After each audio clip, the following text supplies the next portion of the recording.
New Thought Media Network. We are a global broadcast network of positive music, media, and entertainment, inspiring humanity's evolution along the journey of enlightenment and creating a world of love, peace, empowerment, and prosperity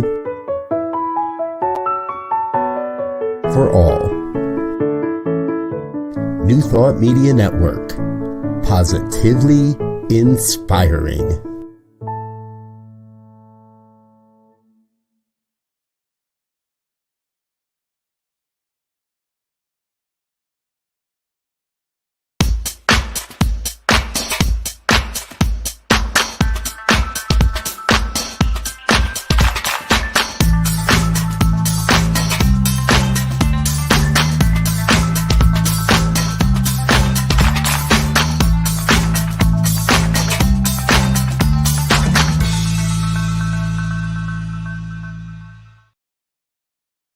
Why, hello there. Good afternoon, good morning, good whatever time you're watching, and welcome to Your Doula for Grief.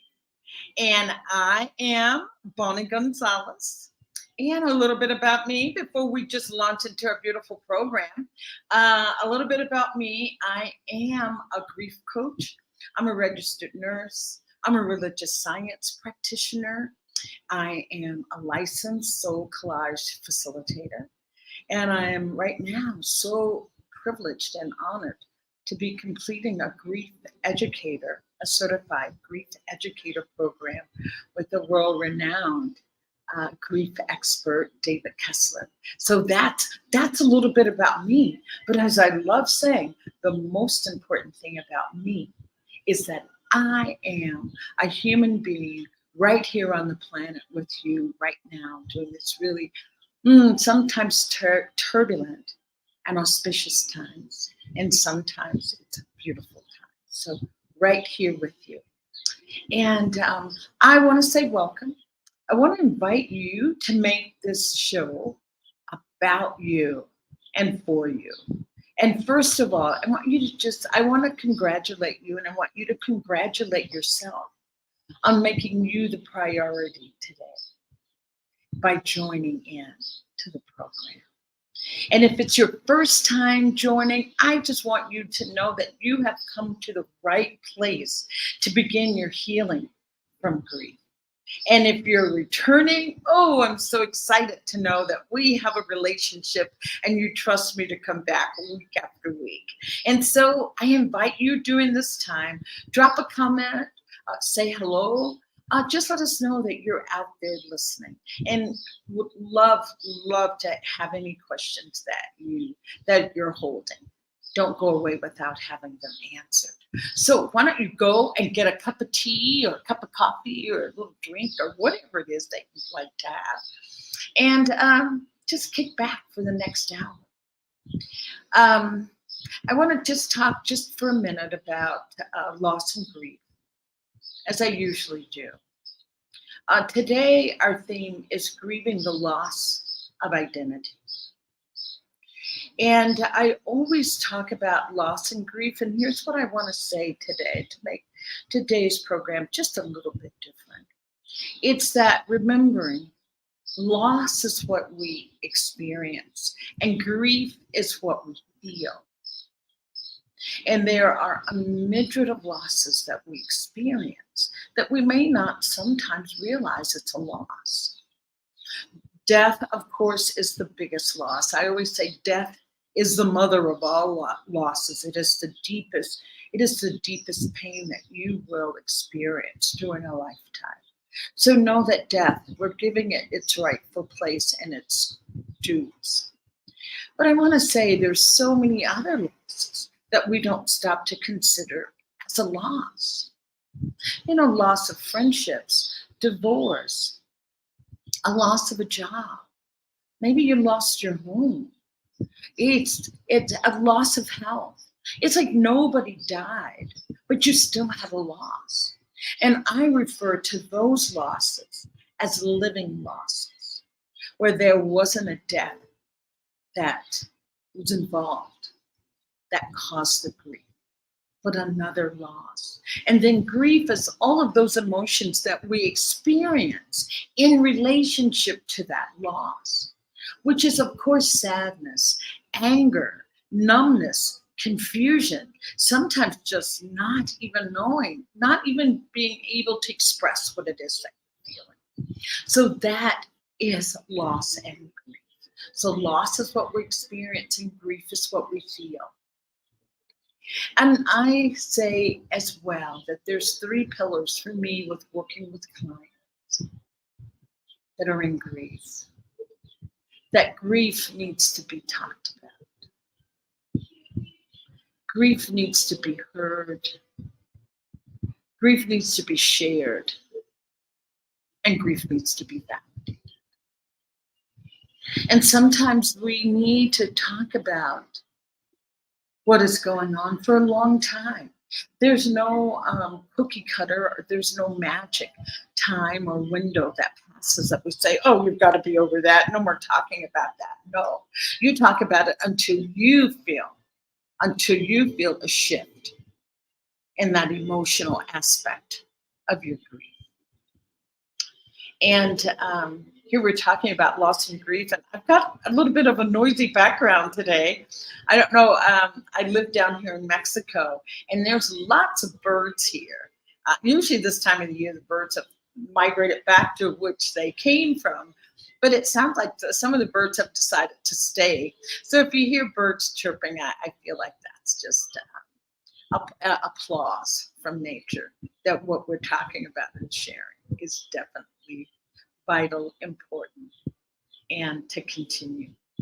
So with all that said, I can't wait to bring my guests out. So today, as I said, our theme is grieving really the loss of life after the loss of your identity. And I have a beautiful guest who's just waiting to share, and her name is Christy House. And so let's welcome Christy to the program right now. Christy, I just want to say just a quick little blurb here from her bio that I just wanted to include this, Christy, if that's okay. Just, of course. She said in these last 40 years, included her work. Her work has included being a cabaret singer, a stand-up comic, an actor in theater, film, and TV, and also voiceovers, a performative storyteller, and lately burlesque with Brick City Glam. She's recently taken to listening to stories as the host of the podcast Spill the Tea Ocala, with at least 2 stories about anything this performer will say about her voice, that she's not so much a singer as a song salesman. So sit back, relax, and let her sell you her song. But in this case, let her share her story. So thank you, Christy. What a bio, what a girl. Oh, thank you for your yes. Oh, you're welcome. I had an old boyfriend once say, you know, Christy, you are not any one thing. And that's probably the best description of me that's ever been given. Yes. What is that other thing about you don't want to be predictable? I guess I'm predictably unpredictable. Okay, we'll let you have that. So thank you so much. And our theme today, as I said, is life after the loss of your identity, life after who you thought you were, and a big change and shift, and then who are you? So maybe, Chrissy, if it's okay, now would be a good time to maybe just share your story around that loss of identity. I'm happy to. And listening to you introduce the show, I thought, wow, that's not the first time I've lost my identity. The incident we're talking about today, because I started as, you know, a youngster. I went to college. I was going to be a famous actress, and I had some success. in that I got to do some TV and I got to do a lot of theater. I was in Scotland with a theater company, and I took a job for the summer with Amtrak, waiting tables in the dining car. And well, as I jokingly say, 28 years later, it turned out to be a pretty long summer. Wow. And a pretty long train ride. Yes, exactly. And I actually worked back and forth on long hauls based out of Los Angeles, from LA to Seattle, LA to Salt Lake City, LA to Chicago, LA to New Orleans. Yeah, so the trips were 4 and 6 days. I was 12 to 18 days a month on the road, but I could carve out big chunks of off time to continue to perform. So I got to do the singing and the stand-up and all that other stuff in the middle of being a railroader. Christy, I was going to say, it sounds like something that I talk about when I talk about work as being a registered nurse. It's like I worked really hard, but I do believe in playing even harder. It sounds like you're working hard, but playing really hard. Exactly. And well, I just, if I'm not doing something, I don't feel, I've never been able to sit still for very long. Right. But anywho, the last 10 years of my railroad career, I was also the labor representative for Los Angeles. And what brings me to the show is that I went to Toronto as the representative of the Los Angeles crew base to the international convention. And while I was there, I'd had a bad knee and I hadn't worn high-heeled shoes in a long time. And I was going down a carpeted stairway. And my Reader's Digest version is that I tripped and the brick wall caught me at the bottom. Wow. And I suffered a traumatic brain injury, a subdural hematoma. And my husband, who was not with me, because being a +1 at a union thing is really not a boring thing. Boring thing. Yes. My husband was not with me, and they called him and they said, your wife, has had a traumatic brain injury and has a subdural hematoma. We'd like to do a craniotomy. If we do a craniotomy, there's only a 45% chance she'll die. If we don't, well, there's a 90% chance she'll die. And I had people say to me later, boy, you're lucky that he liked you. Oh. He said, I'll get there, or, what he said was, well, I guess you better drill. And not for oil, but drill. Wow, that's really that we laugh, but that must have been one hell of a phone call to get. Oh, and my child, who was 12 at the time, getting ready to start, because this happened in 2012 on 9/11. I said, well, we shall never forget applies doubly to me, because the towers weren't the only thing that fell. And he sat down with our non-binary child. So I pronouns are they, them. They sat down with Calamity and said, your mother's had this terrible accident. And Cal, bless their heart, said, this is Mom we're talking about. She's not going to die. But of course, my husband was preparing them for the possibility that I might. Yes, exactly. And they weren't accepting that. Yes. No, and spent the knicker saying, I called it. See, I called it. Because I didn't die. But and when I tell these stories, I tell you because this is what I was told. Because I remember the beginning of the fall down the stairs, and I don't remember anything for almost a year. Wow, you've got, oh my goodness. That I can tell you that in the hospital, I was in the hospital in Toronto for 6 weeks, and they didn't let me watch television. Right. I concocted a conspiracy theory for everything. So Really? my union people and Jay, my husband, would show up at the hospital, and I would tell them that I had been in a reality TV show and they didn't like me, so they'd push me down the stairs. Ooh. One day they came and I burst into tears and I apologized for activating Stonehenge, that the aliens were coming and it was my fault, but I didn't mean to. And I guess every day was a new thing till they said, you know what, no more fuel. And so they didn't let me watch TV.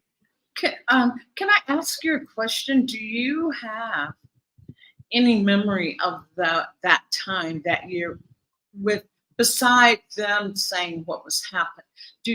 Did you have any conscious? There was nothing. That's just a blank void for that year. If we had to Yes. say something. When the first memory that I have that I remember, that I know I remember, was in the rehab hospital, where I remember them teaching me to get in and out of a car.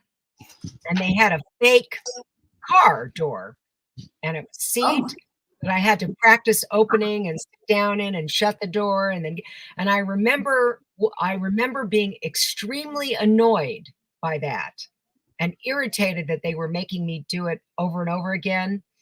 Now, what's funny is I remember that as I told people I was in the rehab hospital for 6 weeks, only to be told I was in for 6 months.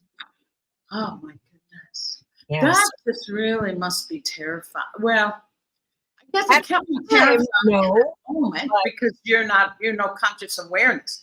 But after, when you come back to being aware of a body and a person in time, what was the feeling then when you realized, you mean I've been unconscious or not aware for 6 months?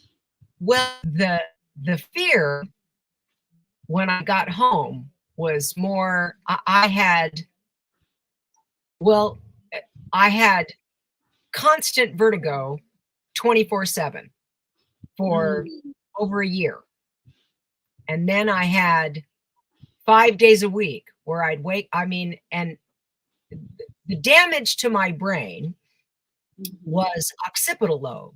So it didn't affect memory, but it affected how the left side talked to the right side. Mhm. And so things like I would crave something to eat and I would taste it and it didn't taste right. And I'd make everybody taste it and they'd say, it tastes like coleslaw. And I'd say, no, it doesn't. It tastes like fish. Right. Because my memories were not connected to my taste buds. Mhm. Mhm. And so the terror was not feeling like myself. What I tell people is I went to Toronto, a 51-year-old woman that worked 16-hour days on board the train, 4 and 6 hours at a stretch, lifting 2 cases of soda over my head into a refrigerator and serving 100 meals a day to somebody that couldn't really walk, that couldn't really think, couldn't really, I woke up an 80-year-old woman with dementia. An 80. Wow. Wow. Oh, that's Yeah. I was putting up a picture of what your injuries looked like. That was later. Yeah. Well, the joke I always make, which I've made with you, is that it's much easier to change my mind now. Ah, I have a hole in my head. And then, of course, later on, I said, what, I didn't get a plate? What, Canada was shorting me? Because no, they left the hole and the skull grew back. mhm. And my poor husband, I said, and you left a piece of my brain in Canada. And he said, they used a laser, Christy. I don't think there was a piece. And I said, but you didn't ask. Wow. Yeah. Chrissy, were you ever a danger to yourself during these times? Did you have to have like surveillance, like 24-hour, I mean, constant surveillance to prevent injury to yourself? Oh, absolutely. We were living in a 2-story condo at the time, and I was set up on like a beanbag chair downstairs and I still get a little PTSD going down a flight of stairs. Yes, I can. Now, this was, mind you, 2012, so I've had over a decade out, but I'll still step down the stairs and go, I was going to say we'll get to that trauma aspect. Ooh, I'm going to. Oh, go ahead. No, I'm going to ask you because I don't know if it's me that's freezing up or if it's you, but you freeze up and then I don't know if you heard my question and I don't want to talk over you. Oh, no, you were asking if I was a danger to myself? Right. Oh, but I was asking if I was frozen for a few minutes because you were frozen for a few minutes. So maybe it's me. I thought I corrected my Wi-Fi problem, but. Well, you haven't frozen on me yet. Okay. All righty. So, yes, I asked about your being a danger to yourself, but what I wanted to ask, how was your husband with all of this? Since you said you didn't have any memory of what was going on, and your things were, as you said, you were just kind of delusional in a sense. And what was his thought processes as this was unfolding? Well, I can't say enough about what he was willing to go through, honestly. He speaks of it so rarely, but I was angry for a long time and took a lot of that out of him. I have minimal use of lots of things, but I demanded to continue to drink. As a sober alcoholic now, I can say that was, like I hadn't killed enough brain cells. And he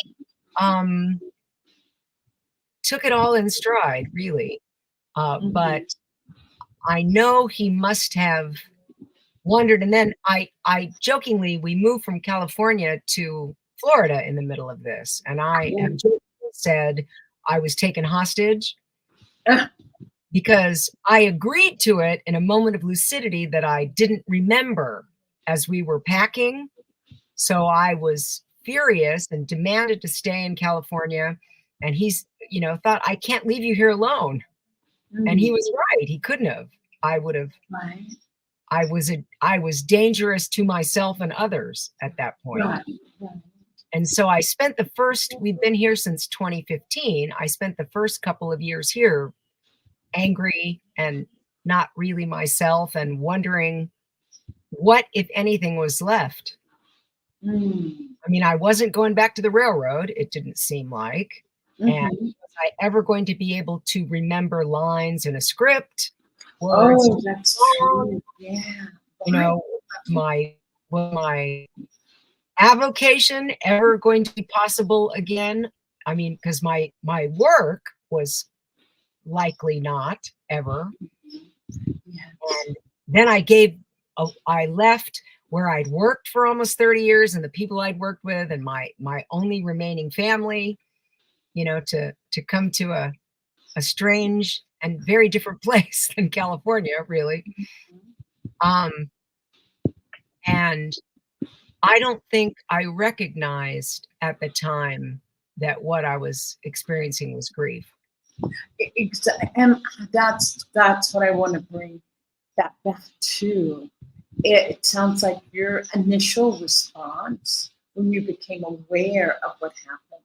Am I hearing you correctly to say that it was anger? Oh, furious.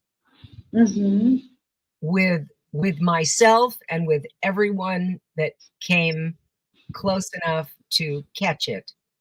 Yes. That I was not grateful to survive. I was angry at what I'd lost. And did not know who I was. If I wasn't the Christy that was leaving town every 4 or 5 days, if I wasn't the Christy on stage, if I could never do that again, well, who was I going to be? And it's funny, I have a t-shirt that I almost wouldn't have been able to see it that says, "This is my second rodeo." This is my second rodeo? A rodeo. People say, "This is not my first rodeo." I have a t-shirt. Oh, right. That's what I thought. Yeah, that's what I thought you said because Yes. I had that freezing again, and I thought you said rodeo, but it sounded like radio. It's like, okay, well, I'm sure she said this is your second rodeo. Yes. And so in the second rodeo, what do you feel? Well, let me just stick with the anger for a minute. Let me stick with the anger before I ask another question. I'm sure you've heard that anger is usually covering something. That anger is an emotion that's easy to latch on, and it's what's underneath that is the truth. So how do you feel when you hear that? Can you speak to that? When I frame it that way, I have to say that it was fear. I was deeply afraid that what I want to say is what was left would not be enough. Just repeat what that. What was left would not be enough. Oh, wow. Continue to speak to that. Would not be enough for.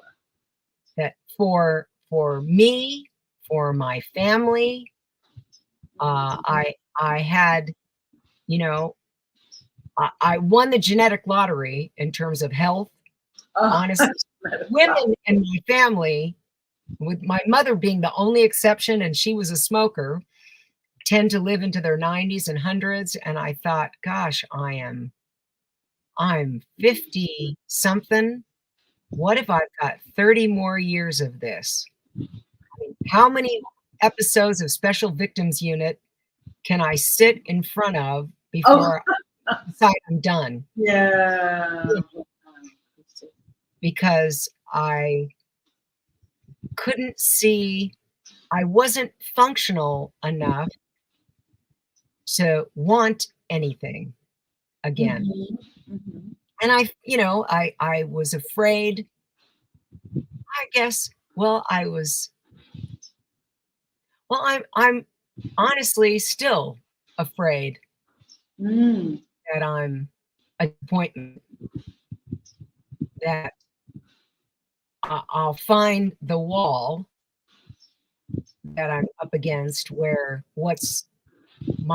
I still have, it's so much better, but I still have brain moments where I think the description I always use to describe how it works is I'm at a friend's house and she has a pool table and she says, do you want to play pool? Well, I can remember playing pool. I was not a pool shark by any means, but I could play.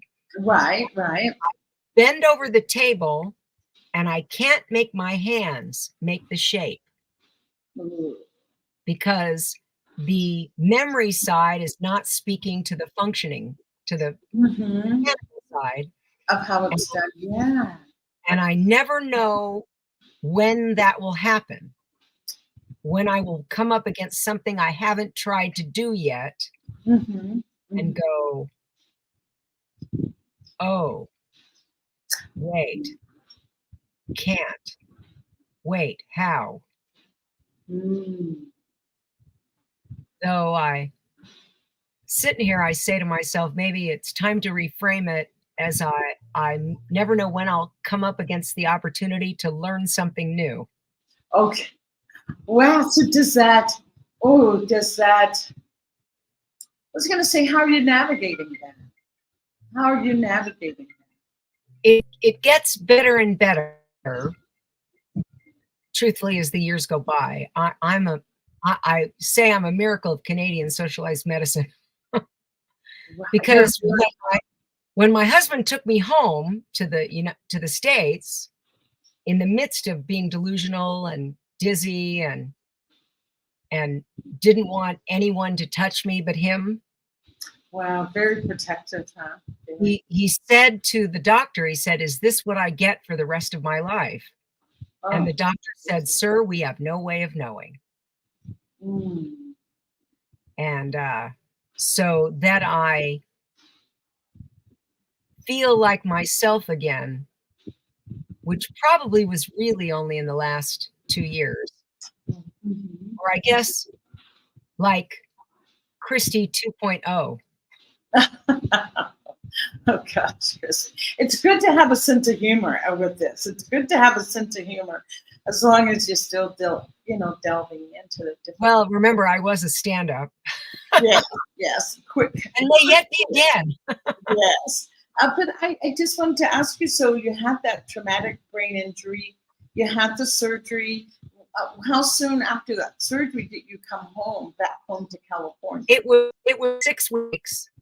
Okay. I was in Toronto at the University of Toronto Hospital. And then they actually, my union, bless their hearts, flew me home by medical transport to California. That's beautiful. That's really, yes. Yes. That you were fortunate to be able to have that. They were very good to me. And and then I was 6 months in the hospital in California. Yes. And then, so after that 6 months, were you still relearning activities of daily living? That's what we call it, activities of daily living, getting in and out of bed, getting in a car, walking. So you were still learning. Yes. These things. I had to learn pretty much everything. Mm-hmm. Yes. There were weird, like, I went and my kid still laughs about this. There was a point where I went to sit on the toilet and fell and smashed it. You fell. Oh my goodness, Chrissy. At some point in the sitting process, did not lost what I was doing and fell back against the tank and shattered my body, which is, and I suppose it's, well, I remember, and mind you, this is now, we're at a year out from the accident. I think I'm sitting here thinking, okay, it happened in September. And I was in the hospital that Christmas and don't remember. So and never thought of that really till right this second, that wow, so September, that I turned 52 that December, but don't remember. Mm-hmm. Went through that year, and think because I remember what I remember was being at home later, but I always thought it was a couple of weeks. Mm-hmm. And to find out it was almost a year. Wow. I was at the house I never pinned it in time, actually, till right this second, thinking, wow, I missed that Christmas. And what comes up when you do think about that, Chrissy? What comes up? Can you share with us? Just now, you just had that aha moment. What comes up? I think I wonder what else is in there. And if what will come back. Mm-hmm.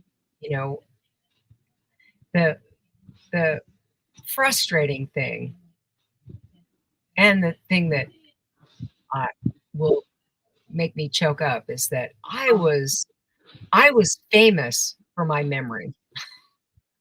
Wow. I had a friend that I worked with, he used to call me the Akashic Record.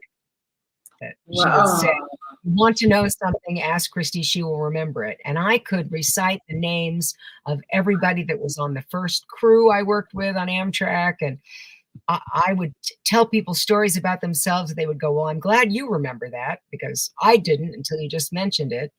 It wasn't a photographic memory, but I could tell you where in the book it was. Like, was it in the middle? Was it 3/4 of the way through? And which side it was on? Yes. And And I I miss that. Mm-hmm. I hate looking for it and it not being there. And I still get things back, but it's the kind of thing where I have the days where I want to slam my head against a really hard object. Like I do that. But I think you've already done that, Chrissy. yeah, That's exactly. not. It You've didn't already help. done that. Yes. It didn't help. Yeah. Yes. Where I Yes. think, you know, will I live long enough to remember everything I want to remember? Mm. That's Yeah. that is a question. That is a question. So when you say that, when you talk about this big memory loss, that Chrissy in the past, before the accident, had just such a fantastic memory. She was the Akashic record of the circle of friends and family. So who is Chrissy now?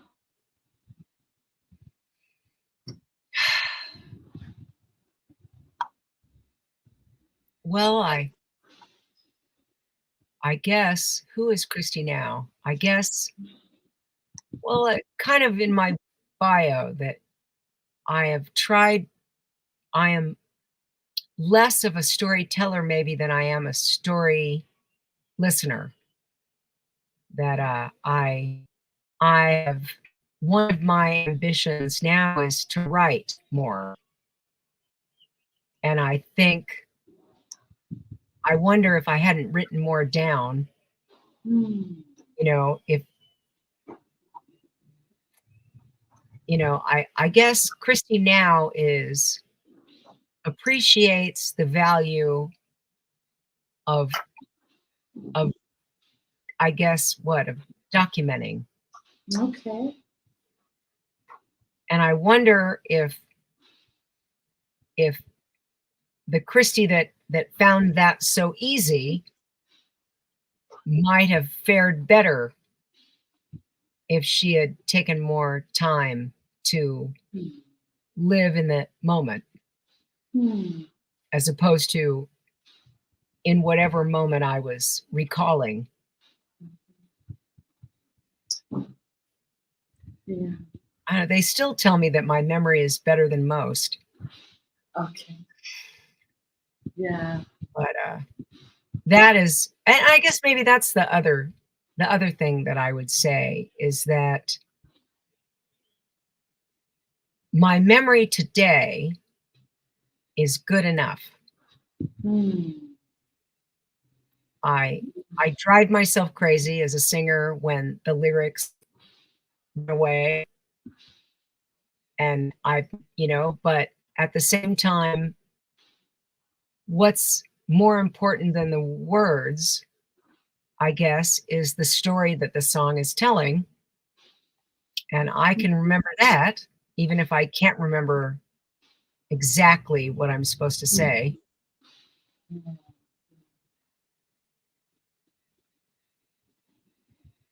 I think, well, I guess it's the old, acceptance is the key. Ah, That, yes, yes. that there's not much, if any, peace of mind without it. And in terms of this being what I get, I'm so lucky. And so I can learn to accept what options are dead. Ah, my heart's with you, honey. My heart's with you. And I'll just ask you this question only because it's in my mind. Do you like the Chrissy who is now? Do you like Chrissy? Do you like Christy House in this moment? That kind of depends on the day. I have to say more often than not lately. Mhm. And that was really not true 4 or 5 years ago. I was in active self-hatred. Mhm. Because of so many changes, what you say? Yes. Mhm. It wasn't enough that I lost my career and I lost my physical strength and all that stuff. And then I lost my home. You know, I lost the place that I felt comfortable, you know, and I, well, I am not, I was not a stranger to suicidal ideation. Mhm. And I was Baker acted here in Florida. The You're Baker, what active? Baker acted. Here in Florida, I don't know that. there's something called the Baker Act, where they can sentence you to a facility for 72 hours if they feel you are a Oh, danger to yeah, yourself yeah. or others. Yeah, being a nurse. So I think we called it 5150 where I'm from. California, It's a mandatory hold. Yeah. here it's called the Baker Act.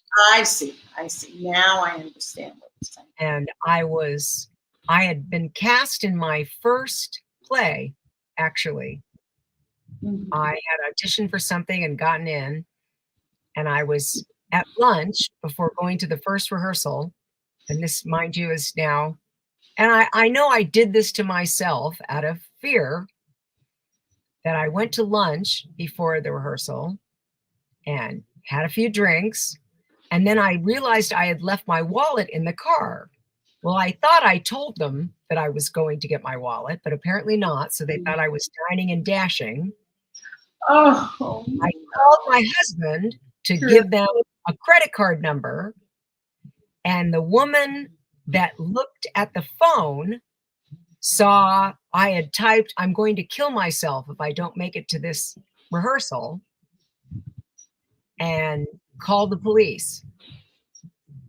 And I went to a well, it's a facility here in Ocala called the Vines, and I was supposed to be there for 72 hours and I did 12 days before Chrissy. they decided that I wasn't going to kill myself.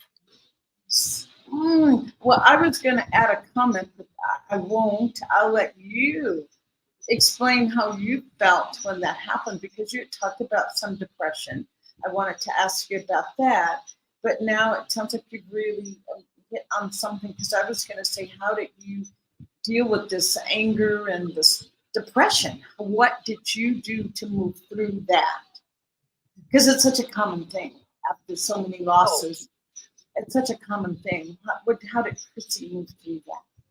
Well, I had suffered various levels of depression most of my life, but had never been suicidal. But the first couple of years here in Ocala, so I was injured in 2012. We moved in 2015. So once I got up and about and could drive the car and go places by myself and whatnot, I was done. You know, I mean, I had those days where I thought, well, I can't kill myself here because I don't want Cal to live in the house where their mother killed themselves.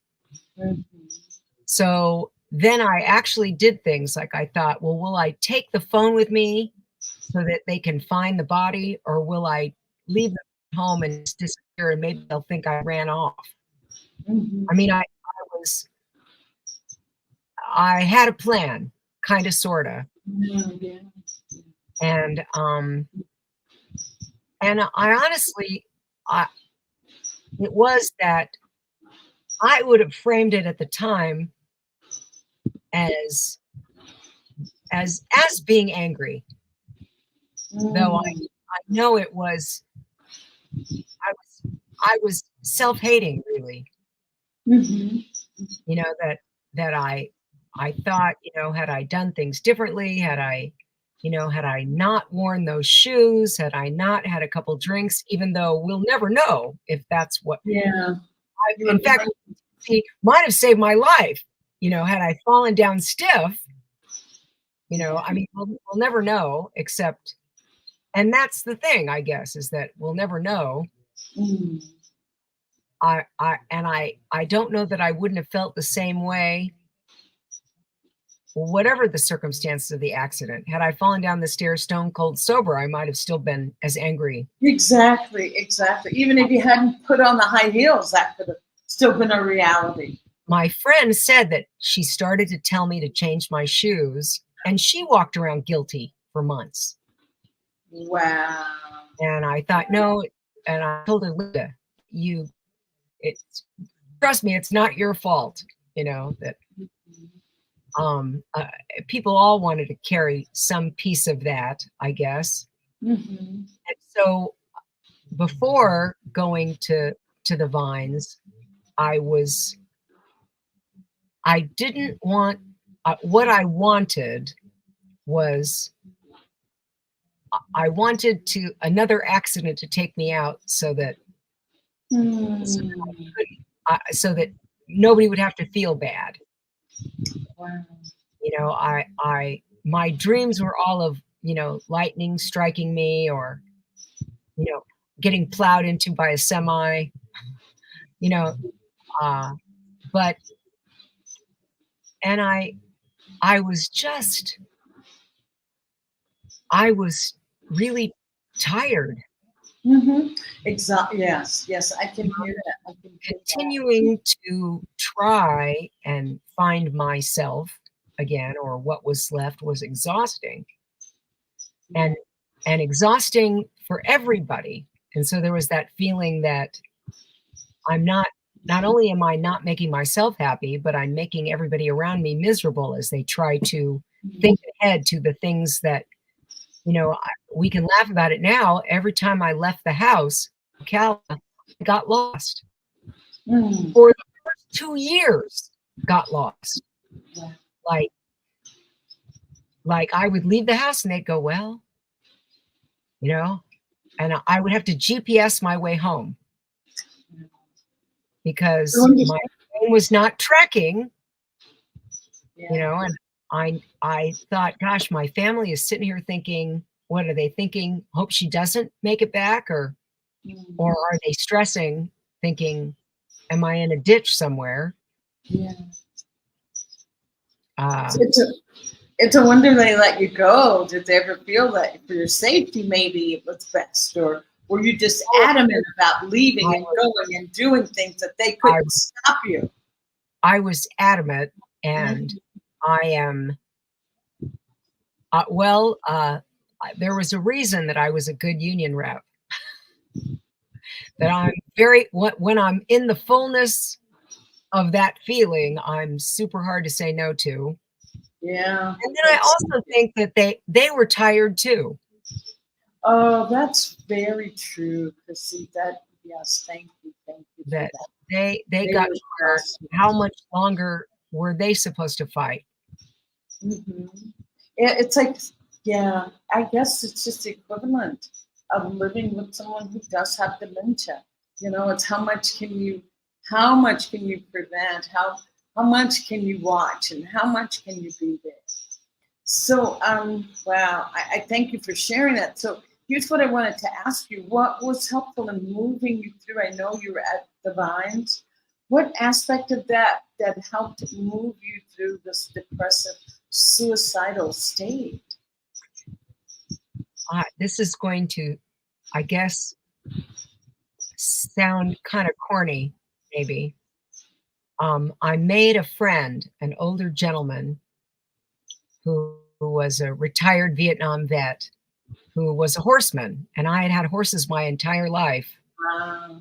Up until whatever, and he was on a big horse farm. He had retired out on a horse farm, and who knows how they came up in conversation, but he said, well, we've got some retirees out at Winding Oaks. You should come by and meet them. And I laugh about how they saved my life. The horses. Yes, these 3 retired racehorses became my happy place. Mm. And I started the days when I felt like drinking or felt like dying, sometimes at 2 or 3 in the morning. I drove to the farm and they came up to the fence, and I was able to, how I describe it is that my spirit finally came back to live in my body. That I had been a human doing, not a human being, for a long time. And they ended up, I still have 2 of the 3. Oh, you still have these racehorses? Well, what happened was the farm was sold, and the farm manager came by one day and said, well, and my friend Jeff said, what are you going to do with the old coots? And the farm manager said, I don't know. And I said, well, can I have them? And he said, you want them? And I said, yes. Wow. And so I joke about my emotional support thoroughbreds. Yes. My therapist thinks, hey. This is a truth. It's, I mean, I'm hearing it as a truth, not putting words into your mouth, but it's a truth. Oh. And also what strikes me when I hear that story, when you talk about being so loved up by these 3 horses, is that that's a part of a human desire to be accepted. And it sounded like these horses finally allowed you to feel loved and accepted. Would you agree, or do you have a different opinion? Oh, no, I completely agree. My arrival exceeded their expectations. That they had been alone in a pasture, not really they were fed and they were taken care of in one sense. But these are horses that had lived on the backside of a racetrack, that were used to people being around all the time. And when I showed up, that I was standing there and talking and touching them, they couldn't get enough of that. If I had done nothing but that, I was going to exceed what they had hoped for. And that is beautiful, Chrissy. I can't believe that we're at time here. Oh. I know it goes by so fast, and I didn't even get to touch on. I wanted to talk about your relationship with your husband, how that changed, how you navigated that, and I think we're going to have to just have you back. It's such a complex situation that you've been in, such a complex one, and you had said this wasn't the first time you've had a loss of identity, so that's another area. So I was just going to ask, because we're at time, what would you like to leave the audience with, the listeners? What words of wisdom, if you're navigating a loss of identity of who you were, what would you leave them with? I won't say it in Latin, but there is a Latin expression called memento mori. And I carry a coin in my pocket that says this on the back: be grateful for this moment, for this moment is your life. Very grateful. Live in that gratitude. Whatever is happening in this moment, be grateful, because this moment is your whole life. That it's the only moment. The past is in the past and the future is in the future, but here you can live and stay where your feet are. Wow, Chrissy, thank you. That just brings to mind for me 2 quotes that I've heard that this guy would always say. I don't know if he was a minister, but he would just always say, something wonderful is happening right now. Something wonderful. And one day he was on a boat and he was tossing his car keys over to another boat so that they could catch them and go get his car.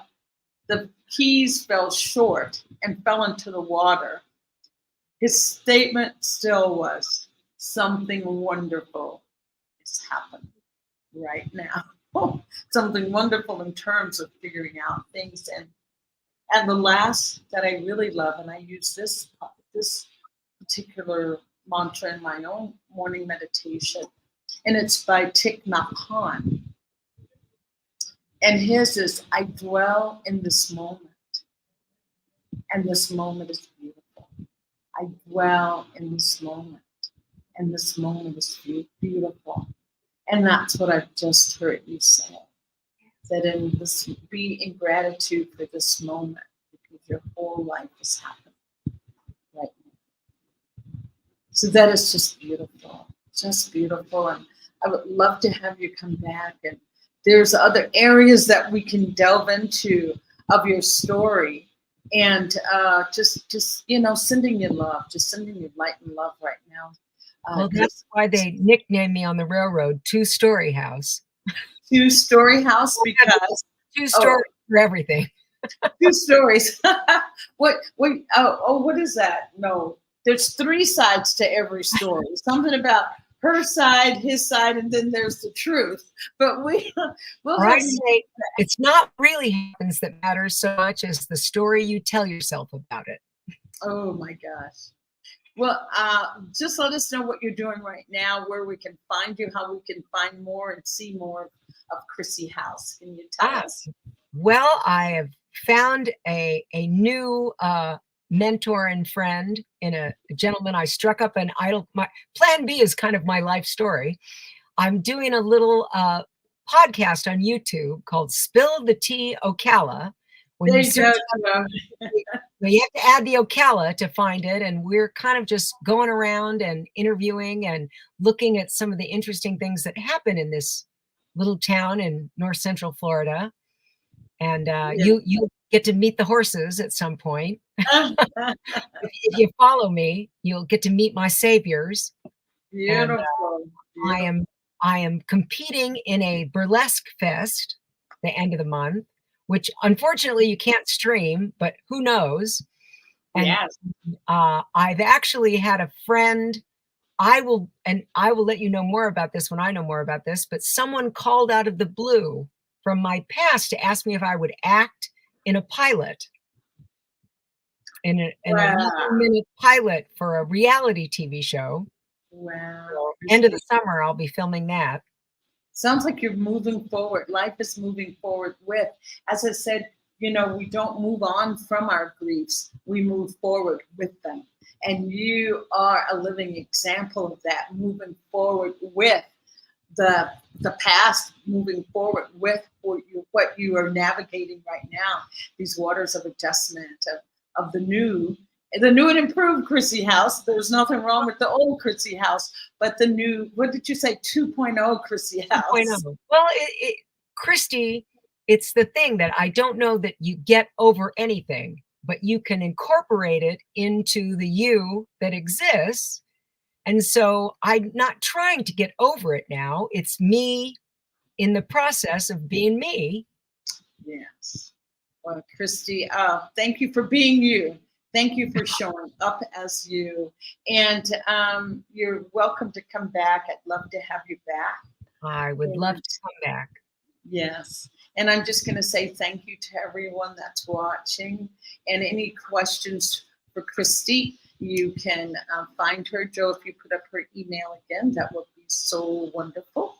And I will respond. twostoryhouse@gmail.com. So thank you. So to close our program today, I should just say, yes, I am a grief coach and I do have a private practice. So if you're in need or know someone that is in need, you can find me at my website, yourdoulaforgrief.com, or balmy@yourdoulaforgrief.com. And just sending everyone out there love and light. And I just offer you to just go to the mirror after this program, go to the mirror and look yourself in the eye. Just look yourself in the eye and say, what do I need today? What do I need? And whatever comes up, honor it.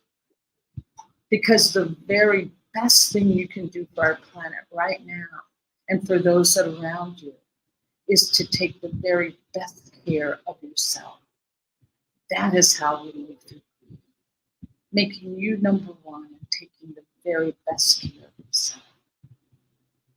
And with that, I say thank you, namaste, and I'll see you next time. Thank you again, Christy. Besitos to all. Ciao.